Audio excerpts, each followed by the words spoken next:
Good morning! Magluto tayo ngayon ng nilagat na tilapia.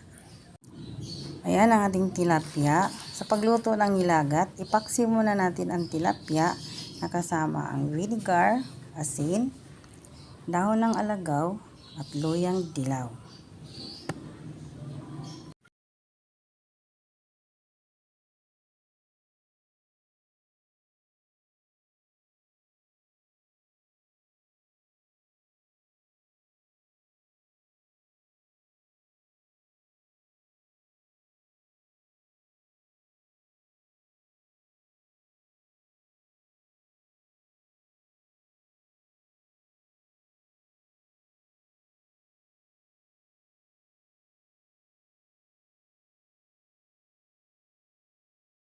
Ang sangkap natin sa paggisa: bawang, sibuyas, kamatis, siling labuyo. Atin ang ating tilapia.